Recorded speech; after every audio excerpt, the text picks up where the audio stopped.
আজি মই কি বনাইছোঁ চাওঁ আহক। আজি বনাইছোঁ মই লতাবেলৰ চৰ্বত। লতাবেলৰ চৰ্বত বনাবৰ কাৰণে মই কেইটামান লতাবেল ভালদৰে ধুই দুফালকৈ কাটি লৈছোঁ। এতিয়া গোটেই লতাবেলকেইটা কাটি হোৱাৰ পাছত ইয়াৰ মাজৰ অংশখিনি মই এটা বাউলত ধুনীয়াকৈ উলিয়াই লৈছোঁ। এই লতাবেলৰ চৰ্বত খাবলৈ বহুত ধুনীয়া লাগে। গোটেইখিনি ভিতৰৰ অংশ উলিয়াই মই এতিয়া অলপমান ঘুটি ল'লোঁ। এতিয়া ইয়াতে দি দিছোঁ সামান্য পৰিমাণে নিমখ আৰু ডাঙৰ চামুচৰ 2 চামুচ চেনি।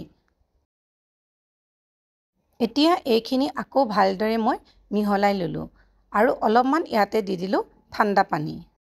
গোটেইখিনি ভালদৰে মিহলাই ল'লোঁ আৰু এতিয়া চেকনিৰ সহায়ত এই লতাবেলৰ চৰ্বতখিনি অন্য এটা বাউলত মই চেকি ল'লোঁ। এয়া চাওক, ৰসখিনি চেকোঁতে হেতাখনেৰে মই চেকনিখনত ভালদৰে লৰাই দিছোঁ যাতে লতাবেলৰ গোটেই ৰসখিনি ভালদৰে সৰকি যায়। আকৌ এতিয়া প্ৰয়োজন অনুসৰি ইয়াতে দি দিলোঁ অলপমান ঠাণ্ডা পানী আৰু এতিয়া গোটেইখিনি হেতাই পাতেৰে ভালদৰে মিহলাই দিলোঁ। এতিয়া গিলাচ এটাত অলপ আইচ কিউব দি তাতে চৰ্বত দি দিলোঁ। এয়া মোৰ চৰ্বত ৰেডি হৈ গ'ল। যদিহে ভিডিঅ'টো চাই ভাল পাইছে তেন্তে মোৰ চেনেলটো লাইক, শ্বেয়াৰ, ছাবস্ক্ৰাইব কৰি দিব।